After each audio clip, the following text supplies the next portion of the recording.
거대 야당 탄핵 폭주. 수없이 반복되는 학교 폭력, 도망칠 수도 도움받을 곳도 없다.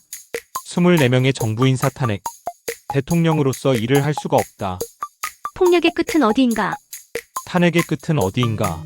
학교에서 반복적으로 폭력을 당해 죽을 것 같던 그 순간 국회에서 계속적인 탄핵으로 일을 해야 하는 공무원들이 손발이 묶여 정부의 기능이 정지될 것 같아 마지막으로 반격을 선택했습니다.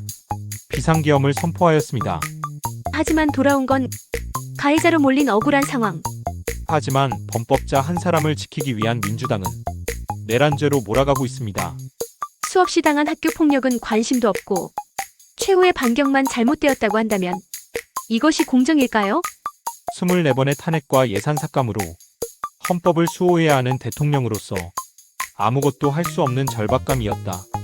최후의 방어는 잘못된 선택인가? 법적으로 정당 방위는 즉각적인 위협에서 생명을 지키기 위한 최소한의 대응입니다. 비상계엄은 법적으로 국가와 국민을 지키고 보호해야 하는 대통령으로서 할 수 있는 최후의 수단입니다. 학교 폭력은 혼자 감당해야 할 문제가 아닙니다. 증거를 확보하고 도움을 요청하세요.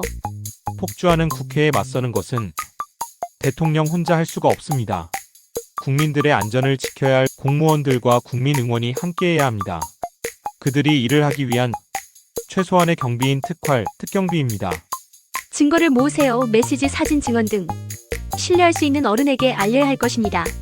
학교폭력대책위원회 또는 경찰에 신고해야 합니다. 외국인들이 이 나라에서 마약 파티를 하고 있습니다.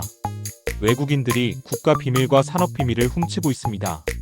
부정선거를 수사하려고 해도 영장을 발부받을 수 없습니다. 선관위원장이 판사이기에 영장을 발부하면 본인이 재판해야 하는 모순이 있기 때문입니다. 폭력은 정당화될 수 없습니다. 도움을 요청하고 당당히 맞서세요.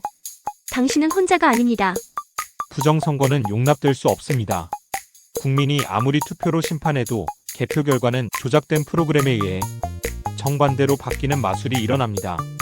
대통령의 힘으로도 밝혀내지 못하는 철옹성 같은 선거 부정, 이제는 국민들이 나서야 합니다.